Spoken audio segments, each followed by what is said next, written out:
This is the final modification of the second physical chemistry assignment. I'll give you until Wednesday next week, which is lots of time, to work on this. And this would be one we would have worked on together, so I've retooled it so you can work on it on your own. These 2 video lessons will cover everything you need. If you won't bother watching the lessons, you're on your own. My assignments have little to do with the textbook. It's a separate stream of learning. So these 2 video lessons cover the bulk of what you need to know. In fact, considerably more than you need to know to do this assignment. The first part is similar to what you do have. I've just tidied up some errors and things like that. Okay. Now, if we go down here, I'm giving you a set of links. I want you to look at these very briefly. I described the first 4, and you're going to get some information off them. So I'll start with Stellare. They're a company that makes plastics, and they have a density table. And I'm going to open up the second one from Onexus. It's another company.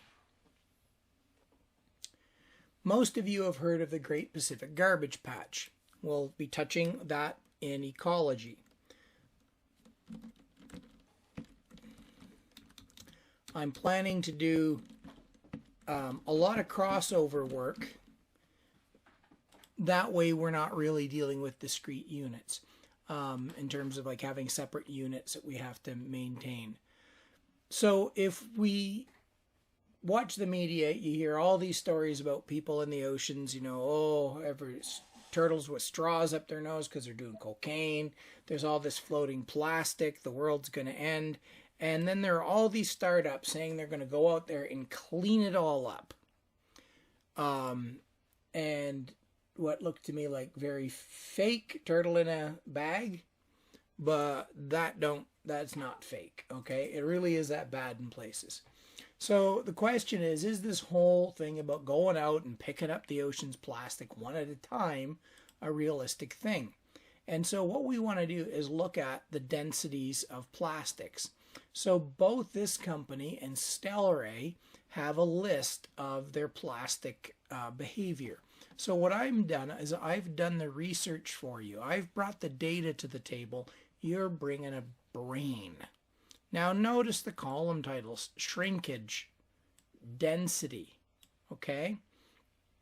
Now, those of you who are going to go a bit bonkers, if there's a list for nylon and you go, oh my gosh, there's 6 types of nylon, just pick a middle value. Come on, don't be like that.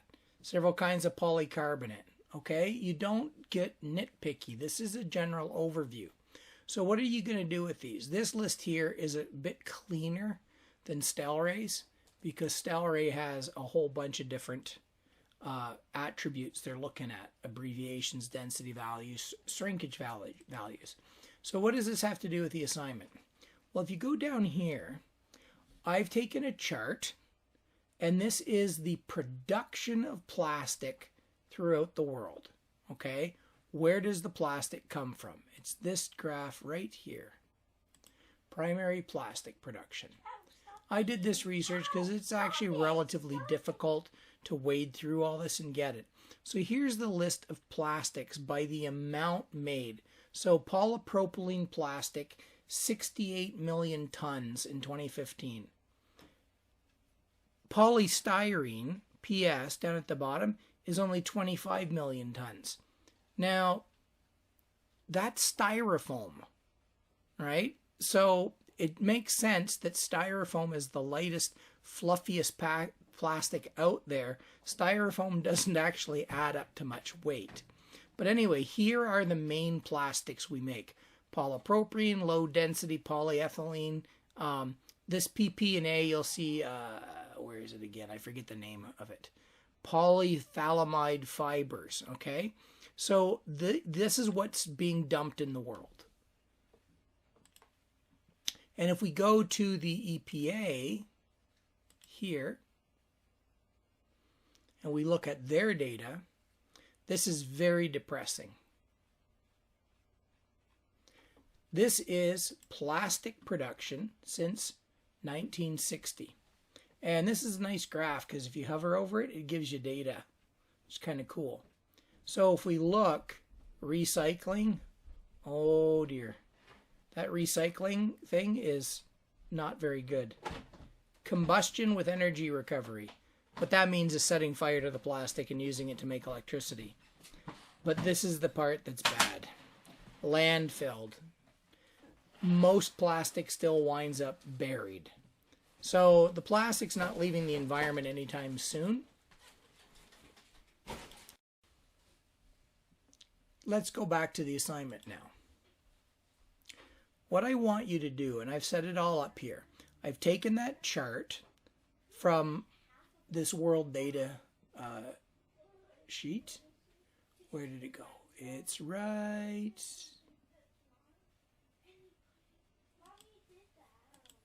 there.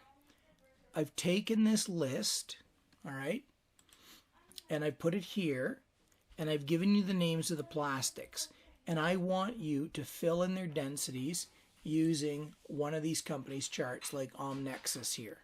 Just go through and find out what it is you're looking at, okay, and look up the name. Now you notice there's 3 versions of PET.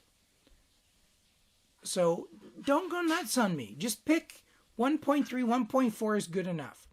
What I want you to do is build up a chart, and you decide if most of the plastic we wind up dumping around the world is floaty or sinky. Here's the density of seawater. Now, once you make your decision, I want you to tell me the conclusion you can make about skimming the ocean. When we go out there and go, hey, we'll send out, cool young people in boats, and they're going to crowdfund making ocean plastic bracelets, and they're going to drive out in boats and pick up all the plastic. Is that really going to stop this problem once you complete this chart? And that's your assignment on this one. Okay? And again, I have a video here that will help you with your answer to this one. This one is optional. It says it right there. This one is optional right there. And the rest should be pretty much straightforward, and you've got till Wednesday to complete it.